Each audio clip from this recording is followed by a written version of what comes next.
The other day, I saw a snippet of a video from this online dating show, which is basically called like Pop the Balloon or Find Love, right?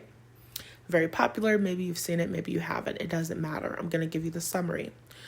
So there's a Black woman there. I think she's talking. She has a question about marriage. There's a Black man there. He answers the question about marriage. He's like, I want lifetime partnership. I want kids. But as far as marriage goes, I don't really see how that would benefit me in any way. And, I hate to send a Black man to jail. Okay, first of all, if you've never seen the movie Good Burger, then you don't understand the reference that I just made. There's a movie. It's called Good Burger from Nickelodeon. Early 2000s, maybe even 1990s. In the movie Good Burger, there's the main character. He's driving a car. I don't remember what happens. He hits the mailbox of his high school teacher. His high school teacher is like, you're going to have to pay for this. I don't know if it's the mailbox or the car. I don't know.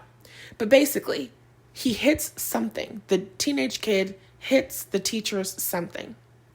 And the teenage kid is like, I don't have insurance. I don't have a license. And then the teacher, who is the character's name Sinbad. I was born in 1999. I don't have to know all of the famous Black people who have ever done anything in entertainment, okay? I think Sinbad is the name.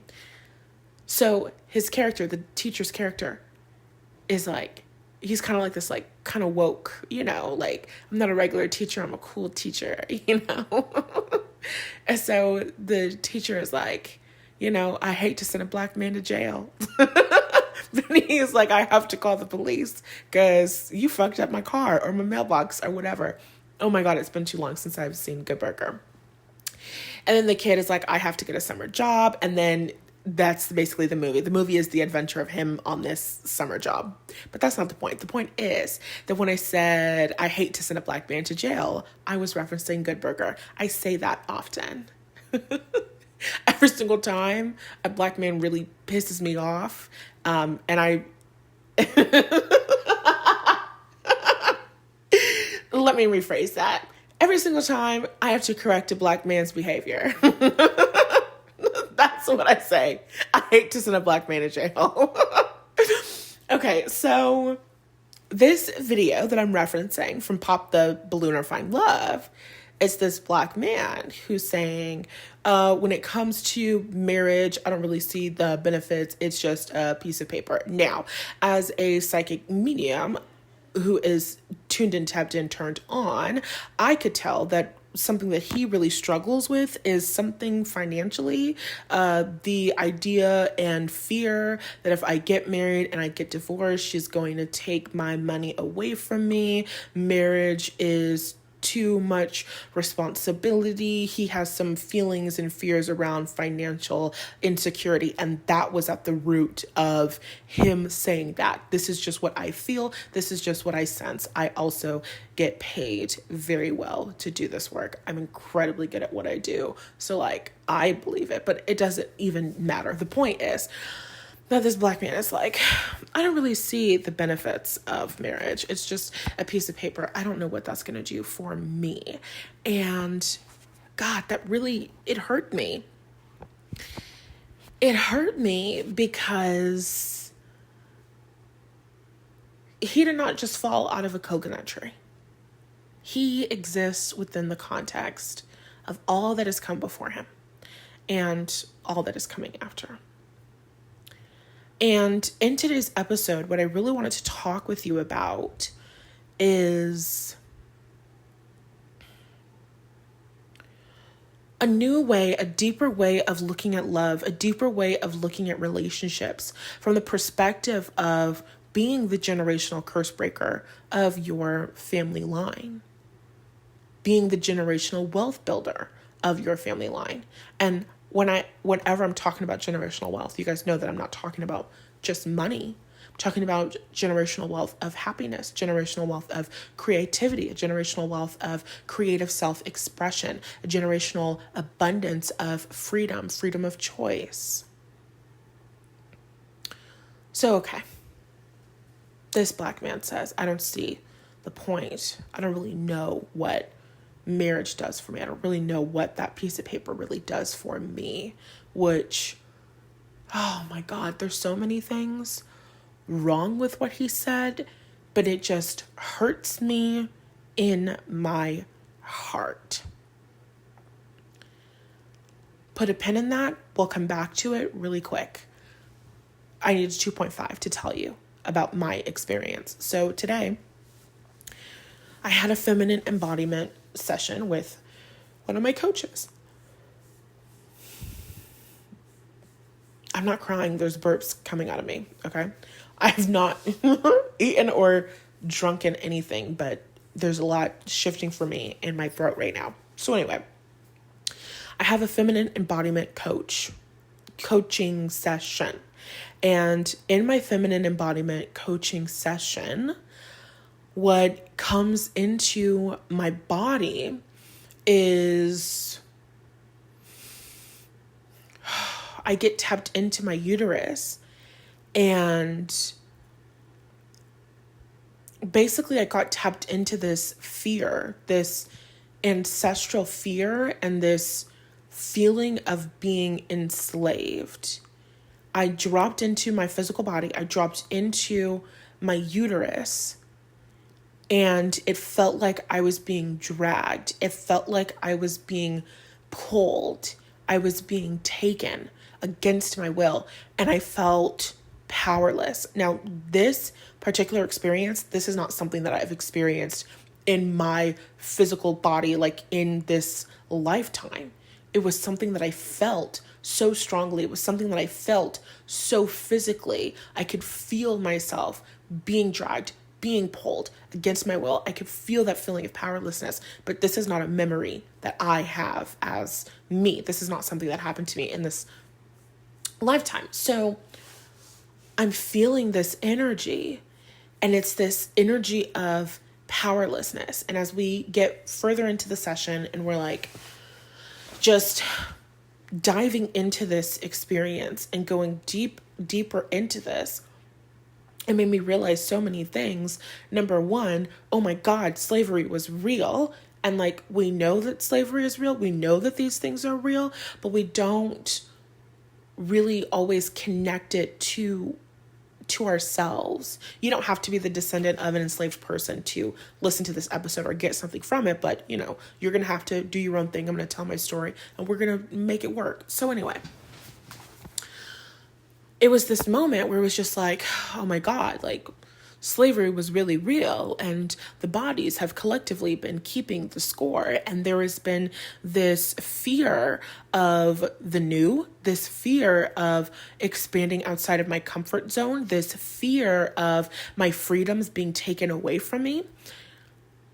There has been this fear happening for me on a cellular level in my body, in my uterus, and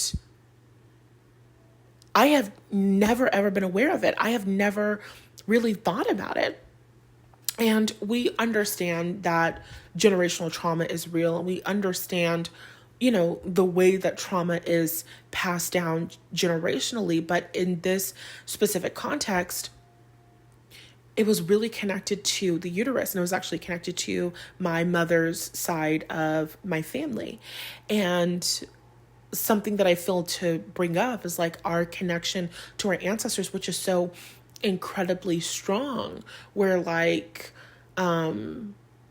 technically I existed, a part of me existed inside of my grandmother, because when my mother was being formed in the womb, my mother was born with all of the eggs that she would ever have. As women, we don't make more eggs. So my mother was born with eggs in her reproductive system, that one of those eggs got fertilized and made me. And I was born with all of the eggs that I will ever have in my lifetime. So technically, my children were inside of my mother's womb. You know what I mean? And technically, my mother was inside of my great grandmother's womb. And so there's just this depth and this connection to our ancestry, this depth and this connection to where we come from, and the very real, traumatizing, painful experiences that our ancestors before us had that can really stick with us and it can really impact us. And I realized in that session, as I dropped into my body and I felt those feelings like, oh my God, slavery was real and it really happened to me. It didn't happen to me as Natalie Hughes, but it happened to me as in my DNA. It happened to my ancestry. It happened to these genes. And so that was really real. It was really intense, and tapping into that energy, the feelings that I felt, the terror, the horror, and also humiliation, and also low self-esteem. And it felt like an experience of wanting to protect my family, wanting to take care of my family, and not being able to. That feeling of not being able to, that defeatist mindset and attitude that has just been passed on generation after generation after generation after generation as a normal, natural consequence of slavery. There's so much that came through in that session. I can't share all of it just because the session is like an hour and a half long, and it was so deep and so connected with like our previous sessions, and like there's so much. But long story short, there's a horse inside of me. There's a horse inside of my heart. And I actually talked about it in our last podcast episode, where I dropped into my body and I connected with my own heart, and I was really afraid, but then it was like, oh my God, sunshine and happiness and like goodness, right? So I connected with my heart space again in today's session, and I was just seeing like a horse, like a really wild horse, just, going and being free and doing whatever the fuck horses do. And so the theme of breaking my soul and having an unbreakable soul was really heavy for me this week, and last week's session and this week's session. So this idea and concept of taking a wild horse and breaking that horse's spirit was really paralleled to my experience and the experiences inside of my body.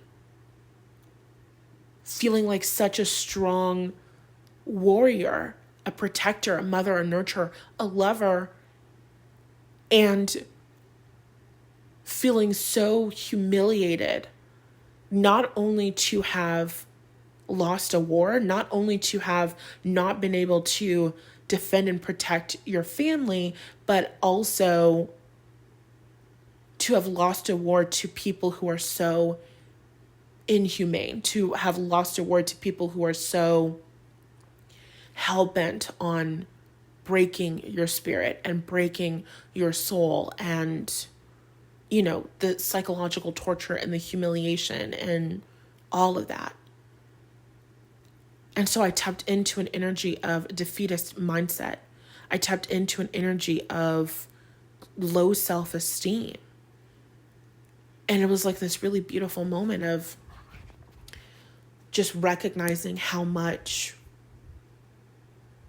of those old stories are living within me, how that has been impacting me, how it's impacted my business, how it's impacted what I see for myself. Like, I have dreams, not all the time, but over the years, I have had a dream of a mentor of mine who, she's like multimillionaire, yada, yada, yada.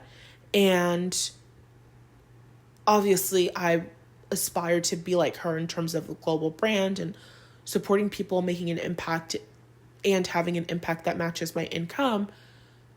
So it's like, I have had dreams of her and of her family. And in those dreams of her and her family, I'm always working for her family. I'm always the help. I'm always the nanny. I'm always the house cleaner or keeper, which is a job.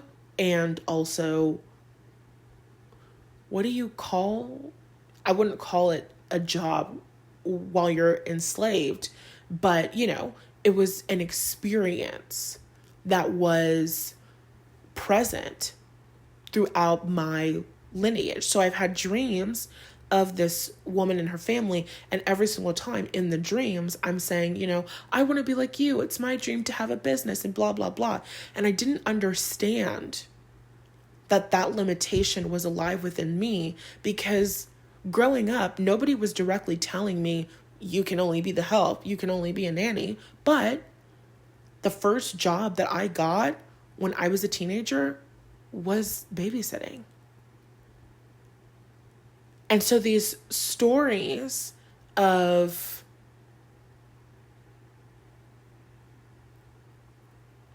who you are as a Black woman, who you are as a woman, what's available for you, how life goes for you, what kind of work is available to you, what kind of pay is available to you. These stories are running through our subconscious mind. These stories are alive within us on a cellular level, and we're just not aware of it. And it's things that have been passed down to us, And that was just like really hitting me so hard, because those dreams always confused me. I'm like, I don't understand, because that's not the way that I see myself. But on a cellular level, that's what I've been taught to believe that I am. That's what I've been taught to expect. Like, I know multiple women of my family line. My mother's grandmother she cleaned houses. And my mother's other grandmother, my mother's father's mother, I believe she also cleaned houses as well. So that energy and experience of caretaking and house cleaning and all of that really has come through strongly. These are experiences that are living inside of me. So, okay. This is really relevant because I think about that experience of humiliation, that experience of low self-esteem, that experience, that defeatist attitude and mindset that didn't come from me. It didn't come from things that happened to me in this lifetime, but it's a story that I have been telling and playing out subconsciously for all of my life. It's just something that I was born into as a community, as a Black community. And you can apply this to whatever community you belong to. I'm sure you can find your own parallels. But for me as a Black woman, as a member of the Black community, I can acknowledge and understand you really experienced slavery and the consequences of that. The stories that you were telling as a consequence of that, the stories that your ancestors were telling as a consequence of that are alive within you until you do something about it, until you change it, until you break free from it. So 2.5 over, take it back to the video that I watched.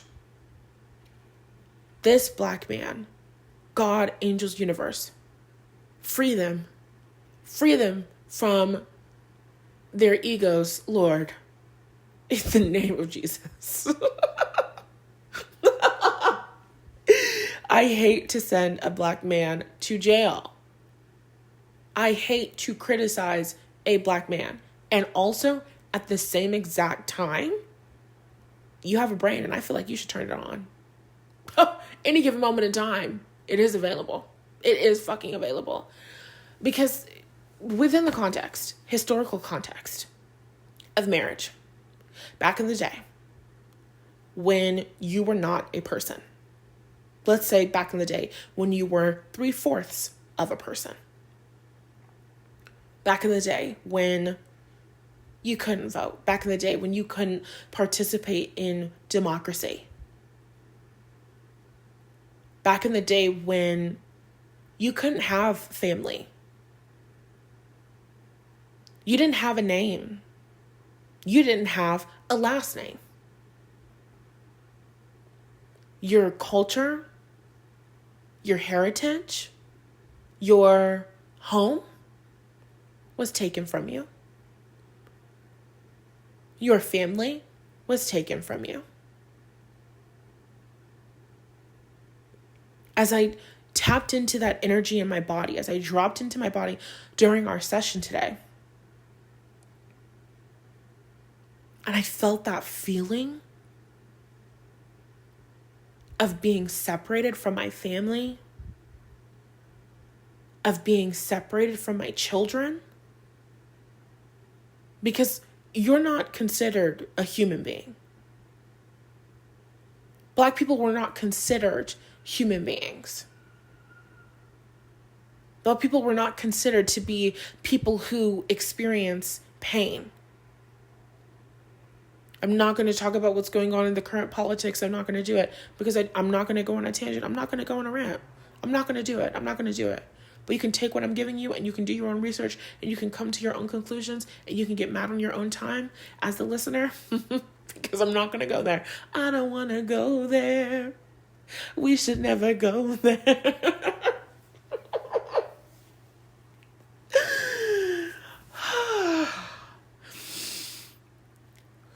Okay, focus. Divas, we must stay focused.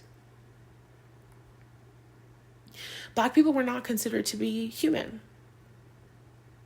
Black people were not treated with compassion.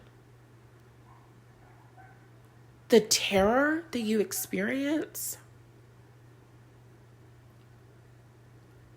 when being held against your will, human trafficked,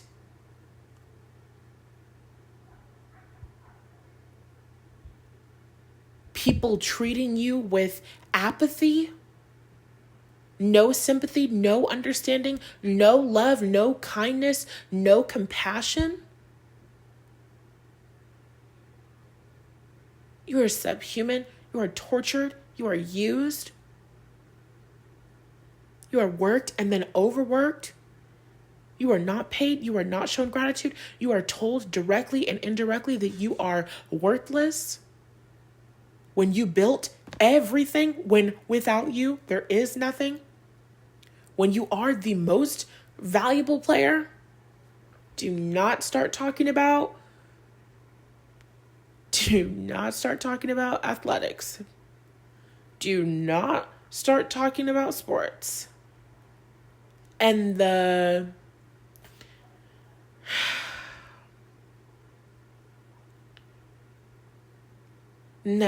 don't even go there. Don't even go there. Just the connection between sports and slavery, I'm going to leave that there, and we're not even going to touch that. Let's move on as a community.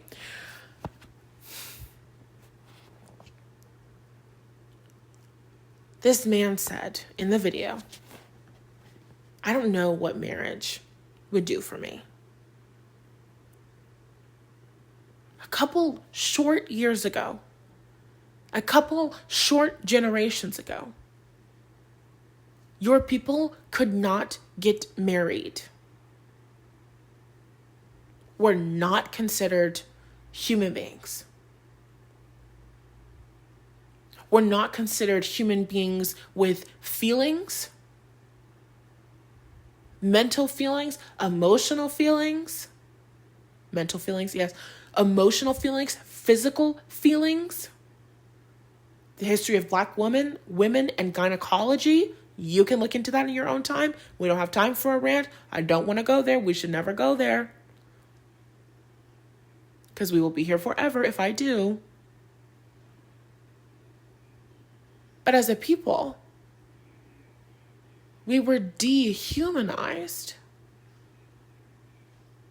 You could not get married, meaning there is no acknowledgement that you have family, that you have connection, that you have community.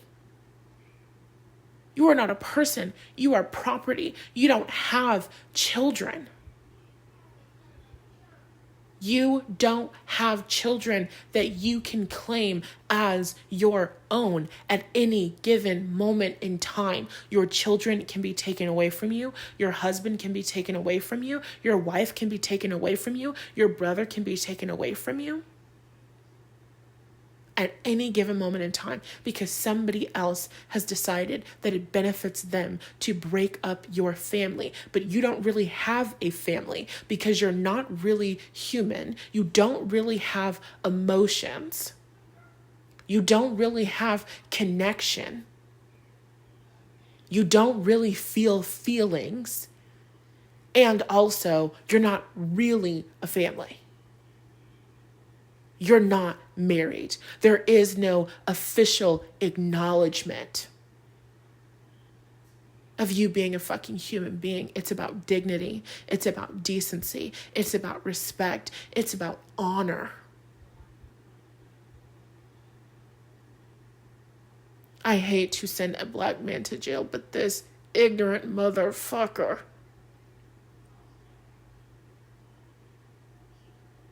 is standing here saying, I don't know what this piece of paper does for me.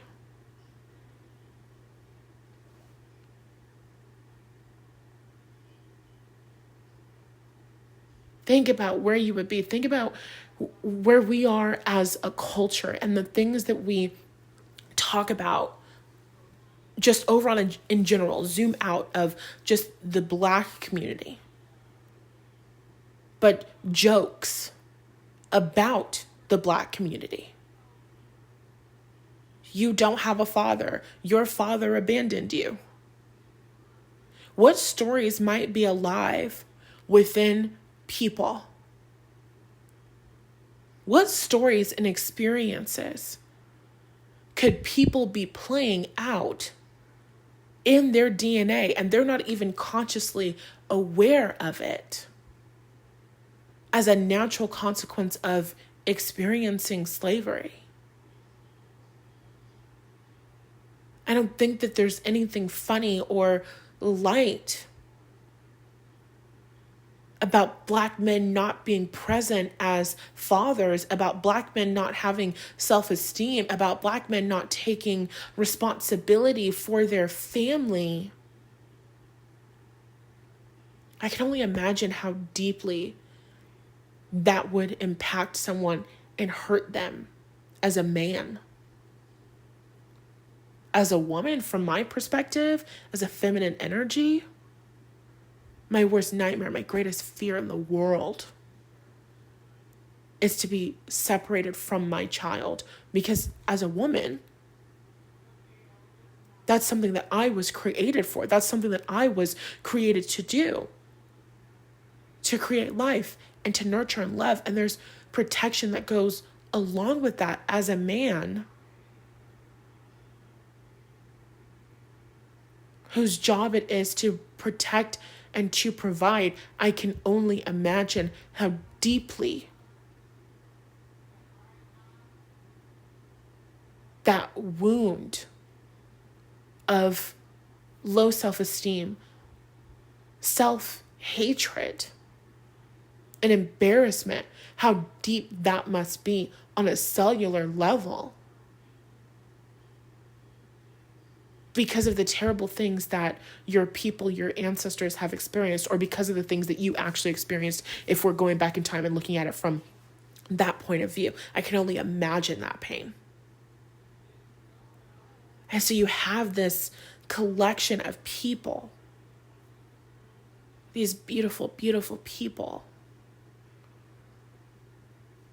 who do not have safety and security and family and community and support, who don't have safety and security and family and community and support, and who also have laws, structures, systems that are actively enabling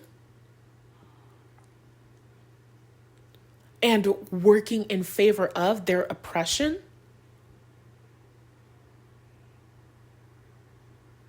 working to break them down, working to hurt them instead of lifting them up. It breaks my heart.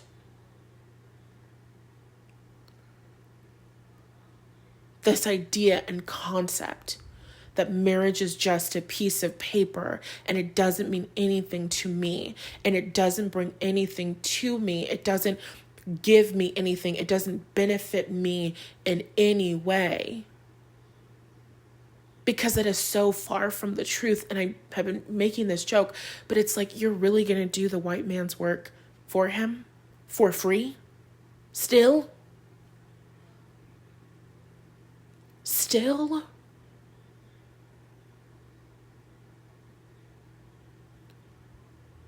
Having a marriage and having a family is not something that every single person on earth has to do, or else they're not good enough, or they're going to hell, or whatever. Do whatever the fuck you want. You don't want to get married? Don't get married. Whatever.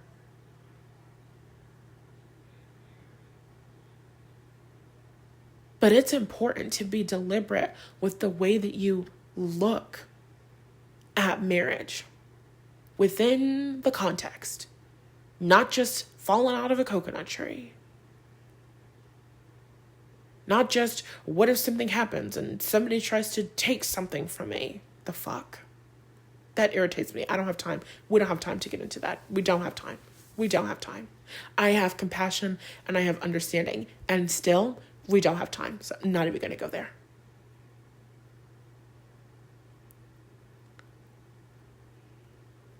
But when you're looking at marriage just within the context, the history of your people,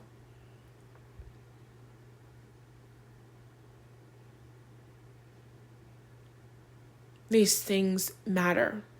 They are significant. They are important. They are valuable.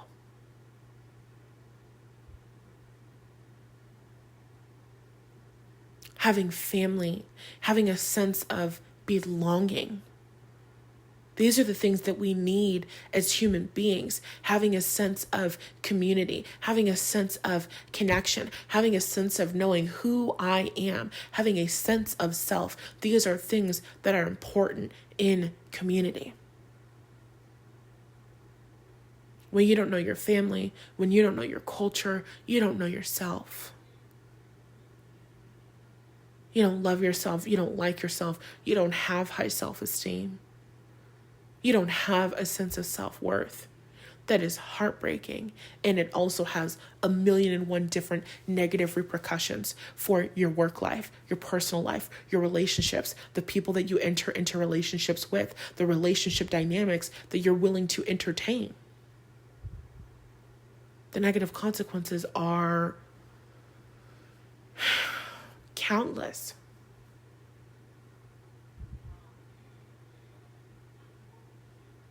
You, as a woman, are not just manifesting marriage because somebody told you that it would be a cool thing because you saw it in a Disney movie once and you thought that would be really great. We elevate everything in this community. We connect everything in this community to a greater purpose. Because everything does have a greater purpose. Especially when we are where we are. Especially when we are where we are in history. You're not that far removed. You're not that far away. You're not in the clear of all of the terrible, shitty shit that has happened. You're not past slavery at all. We don't have time for me to go on a rant about the prison industrial complex. So I won't, but know that I could.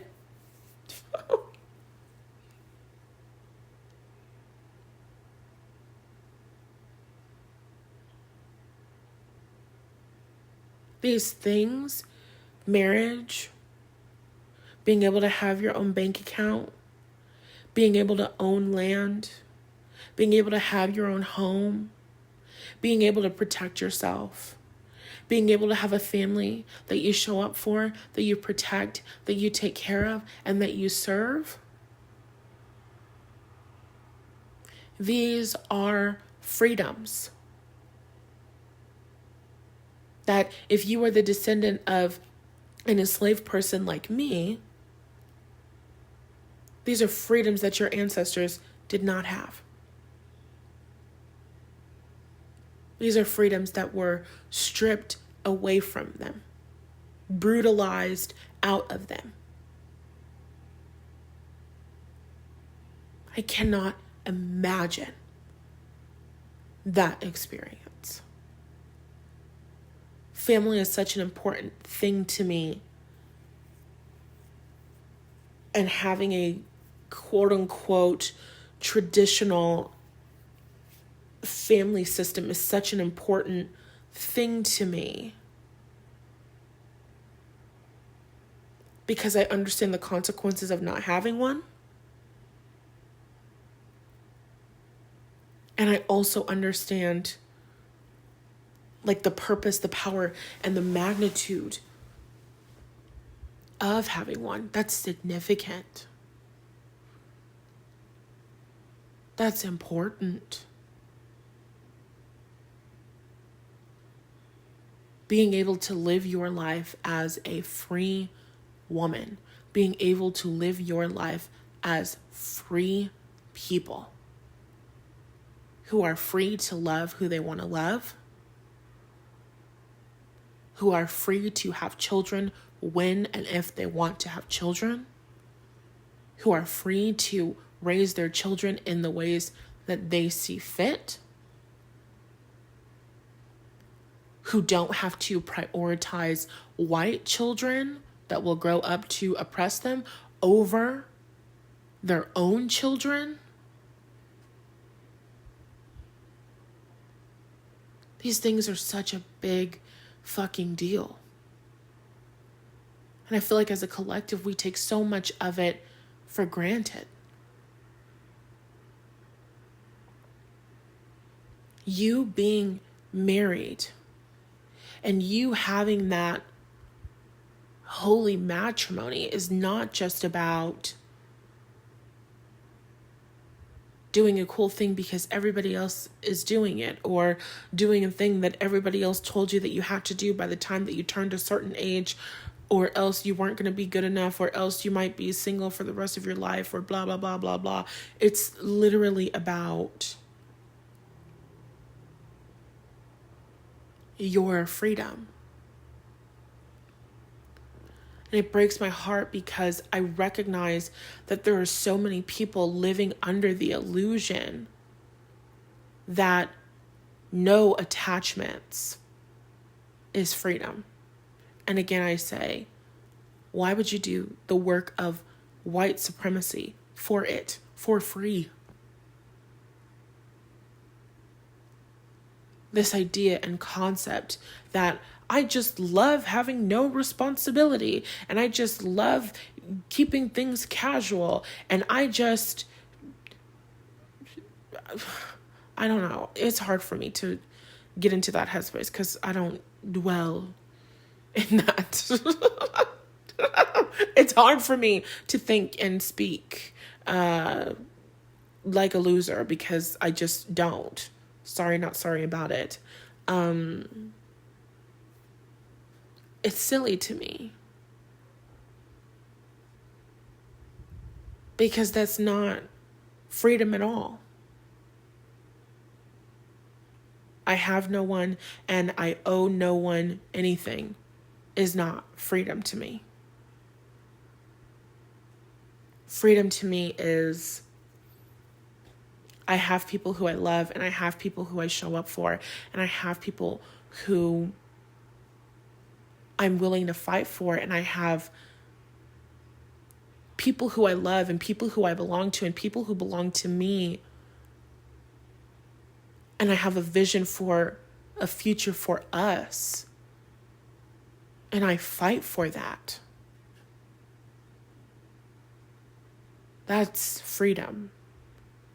No responsibility, no commitment, no community. That's not freedom. That's isolation.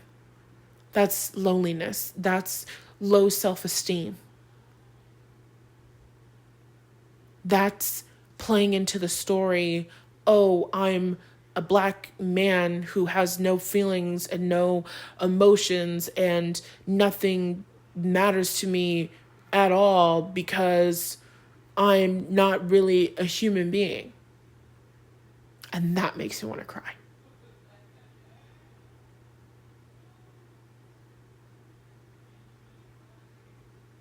That's not freedom. It's still slavery. Still enslavement. Because I know and I understand the role of masculine energy and the desire of men on a soul level, to the core of them. The desire of men is to show up. The desire of men is to provide. The desire of men is to protect. And it's interesting because I was thinking about my father over the past couple of days and how my father had a Virgo moon. He was an Aries sun with a Virgo moon, which is very interesting. And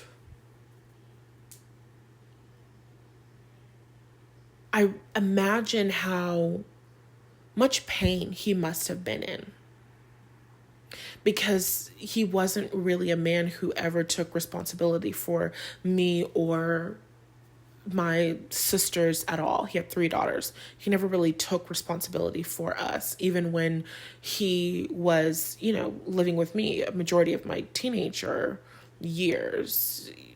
He was not the responsible parent or the caretaker in any way, and I was also really just closed off to him and not interested in having any relationship or connection with him at all. I didn't respect him at all, and I can look back on those experiences and I can just imagine how painful that must have been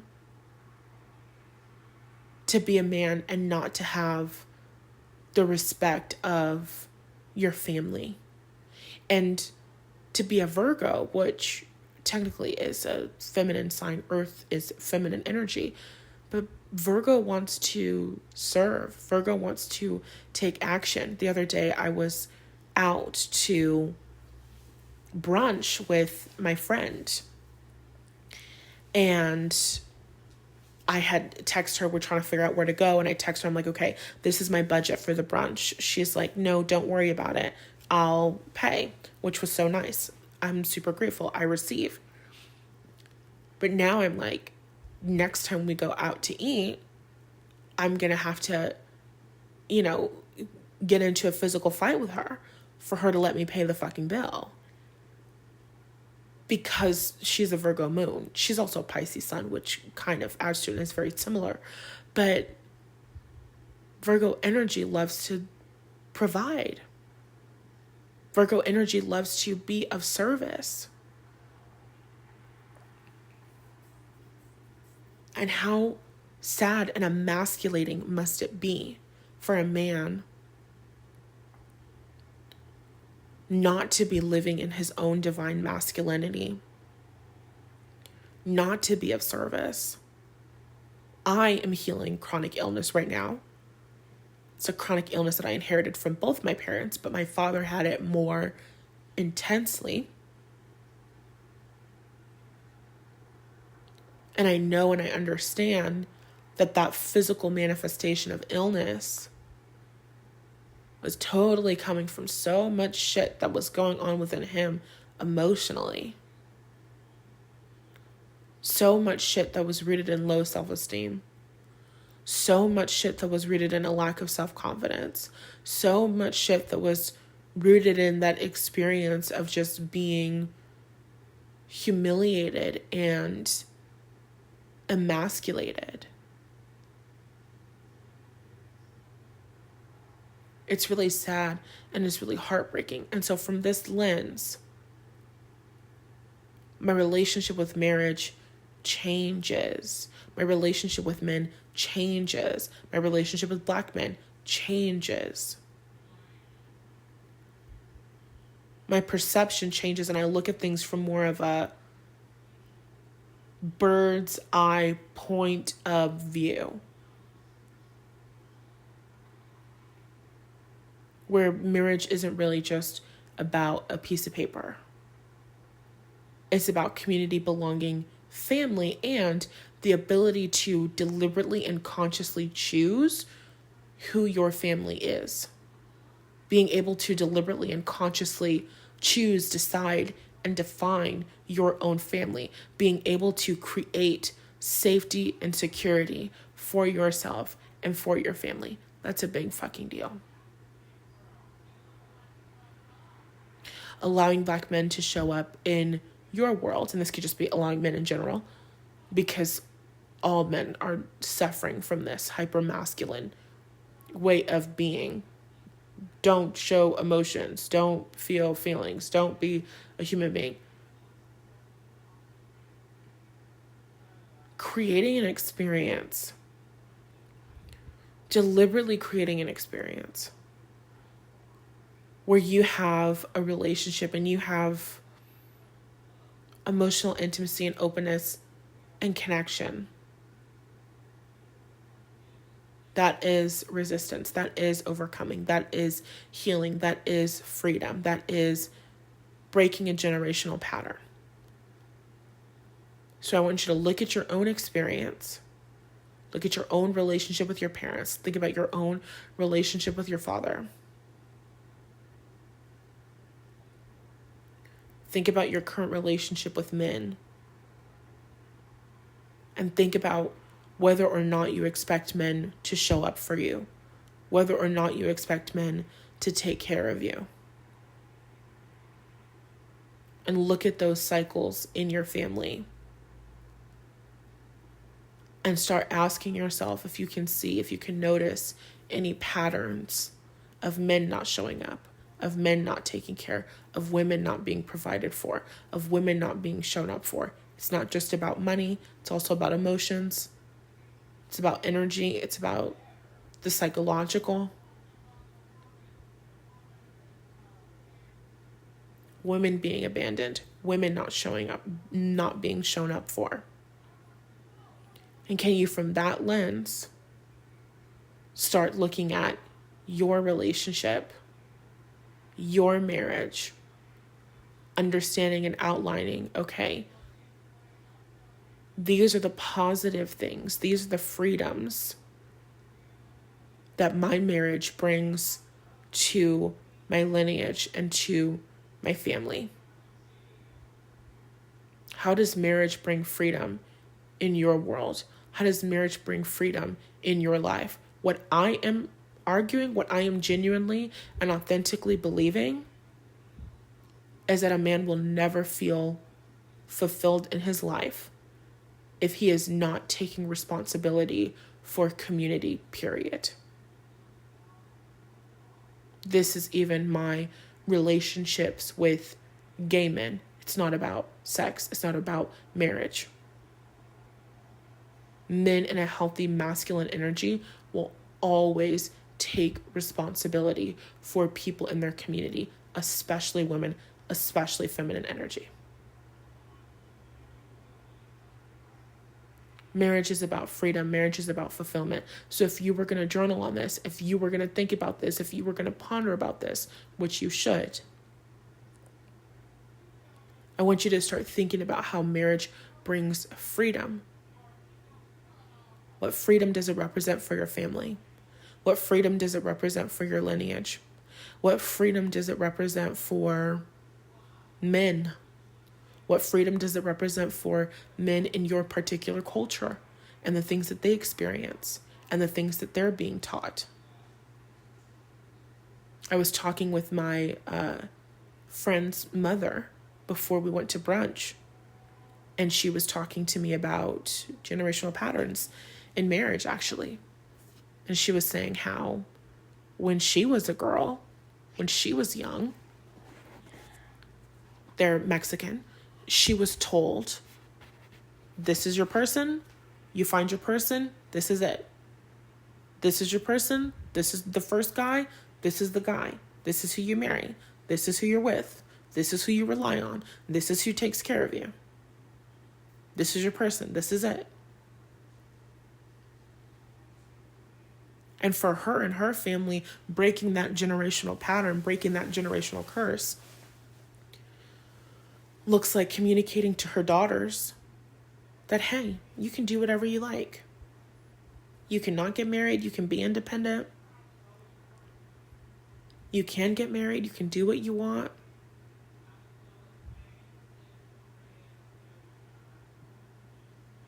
Her marriage, her family that she created is bringing freedom to the women of her family line. How does marriage bring freedom into your life? How does marriage bring freedom into your world? How does marriage bring freedom to future generations? Not just any marriage, a marriage with your soulmate, marriage with someone you love, marriage that is a happy and healthy relationship. How does that bring freedom? On an emotional level, on a financial level, on an energetic level, on a spiritual level, on a psychological level. When I think about my family, like when I think about my children, and I do future self meditations, and I always am connecting and talking with my ancestors.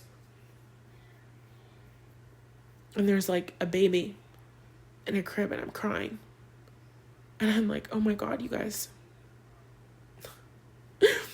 We have a baby. This is so crazy. That's exactly that. We have a baby. This is so crazy. A baby that was born in an environment of safety and security. A baby that will only know love. A baby that is taken care of. A baby whose needs will always be provided for abundantly. That's never happened in my family lineage before. Never, ever, ever has there been a baby born into financial abundance. You don't think I'm going to wake up every single day of my baby's life and cry? I am.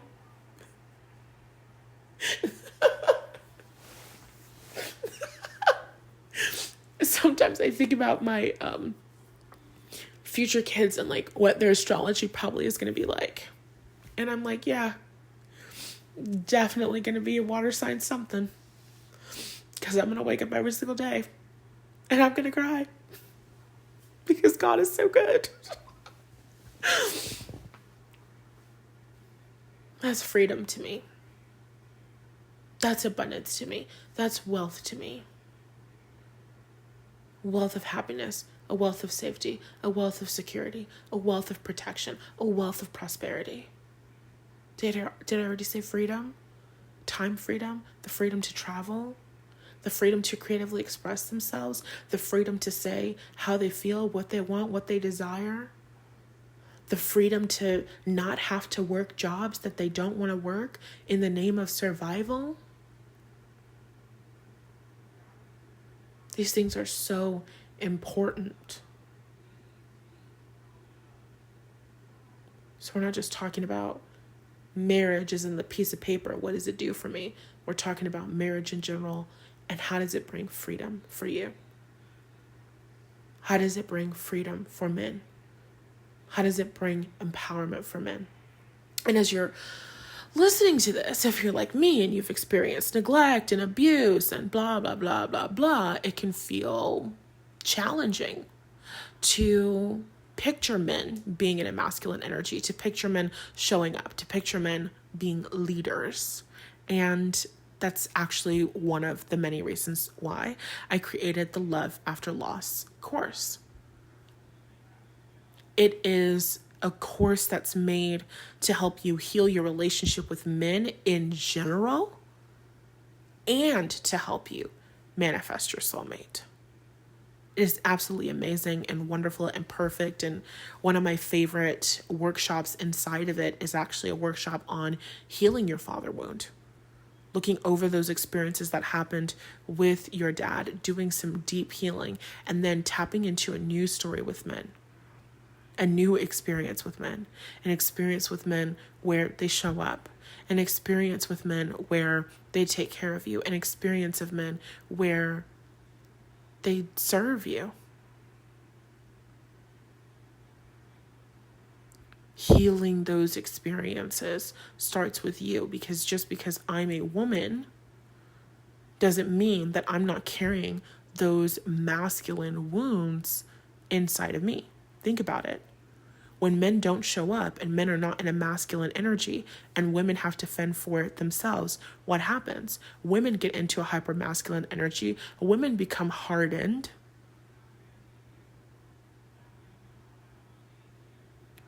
Women feel unsafe. As a woman, you're not supposed to have your head on a swivel 24/7 all day, every day. You're this cyclical being who is going through a cycle every 28 days?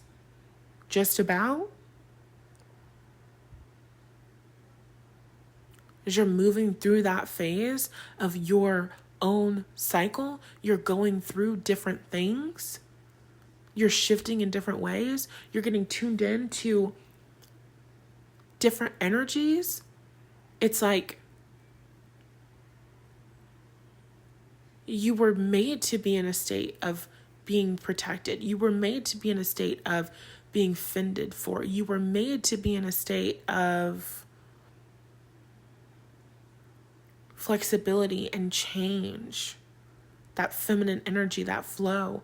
I've heard it described as like Mother Earth with the different seasons. It can't be winter all the time. It can't be summer all the time. It can't be fall all the time. As a woman, your body is going through these different seasons and these different cycles. And when you're living in that hyper-masculine way, you can't go with your own flow. You can't be in your own cycle. You can't move with your own feminine nature. And you're not being all that you can possibly be in the world. You're not performing at your best. You're not living your zone of genius life. You're living in survival mode. That's not what you came here to do. So having men in that masculine energy, men in that healthy masculine energy, men who show up, men who protect and provide, and who are aligned with that desire to serve, who are aligned with that desire to provide positive ownership and masculine containment, safety, and security. That's a need for you. That's a must for you. And it's a need for them, and it's a must for them. And your job as the leader of your mind is to start deliberately tapping into that experience and telling that story of men being providers, of men showing up, of men being in that leadership energy, of men being in that masculine energy. And it's powerfully of service for you to do this, especially if you're a woman who's living in any culture where the men of her community have been emasculated and undermined and unsupported and humiliated. It becomes incredibly important, significant, respectable work. Valuable work. It becomes a responsibility, and that's a part of life in community. When you care about people and you love people and you belong to people and they belong to you, you take care of them and they take care of you. It's an interdependent thing. And so as a woman manifesting marriage, as a woman manifesting her husband,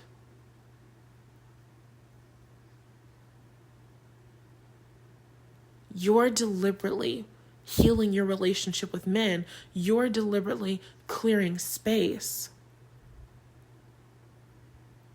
so that you can actually have and experience that safe relationship, so that you can actually receive a man who's living in his masculine energy, a healthy masculine energy. It's one of those it takes two to tango types of things. If you don't have that feeling internally where you feel safe with men, you're not going to be a vibrational match to a man that has masculine energy. You're not going to find him. You're not going to connect with him. You're not going to attract that kind of behavior or those kinds of actions from him. It won't work. You're living in a vibrational reality. So you want to elevate into an experience where men are showing up for you and men are taking care of you and men are taking responsibility for you and men are fending for you. It's internal work that has to be done. And that's what I'm taking you through inside of the Love After Loss course. It's really amazing. And it's really beautiful being... Lately, I've been going outside of my house so much more. And just connecting with men and just experiencing the ways that men are always taking care of me, the ways that men are always showing up for me, the ways that men are always fending for me. Even when I don't ask, even when it's just this normal, natural thing, this normal, natural experience. I'm constantly being taken care of by men. I'm constantly being shown up for by men. Because it's in their nature, but more importantly, because it's what I see and what I expect within them. You know what I'm saying? And from that energetic place, in terms of law of attraction, vibrational universe, men who are not in that masculine energy, they don't end up around me. We don't have conversations. We don't meet. We don't connect. It doesn't work. Law of attraction, every single thing in your world, you have to be a vibrational match for. If the vibrations are too far apart, they're going to repel one another. They're not going to stay in contact. They're not going to stay together.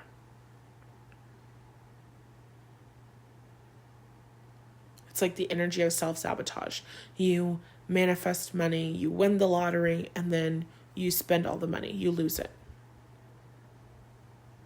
Because you don't know how to maintain the vibration of wealth. So the money might be in your physical reality for a minute, but it's not going to stay there. Because you're not a vibrational match to wealth.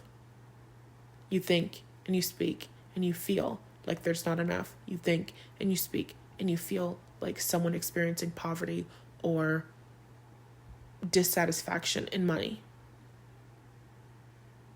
And so you repel money. You manifest bills, taxes, fees, whatever. Gambling, whatever. The money must leave because you're not a vibrational match. It's the same exact thing with men. You live in that energy deliberately. You deliberately live in that energy of men show up for me, men take care of me. I feel safe with men. You must attract safe men. And men who are unsafe, literally, they are not around. You do not connect. You do not meet. And I have examples of this, but I've talked for long enough. So, with that being said, the Love After Loss course is currently on sale. It is officially 32% off. It will only be on sale for 32% off this week, so I highly suggest that you click the link in the description box to learn more about the program, to read the client and student testimonials, to check out the payment plans, and to enroll. I love you so much. If this episode helped you, email me, DM me, comment on YouTube. Tell me, because I love to hear your feedback, and I'll talk to you in next week's episode.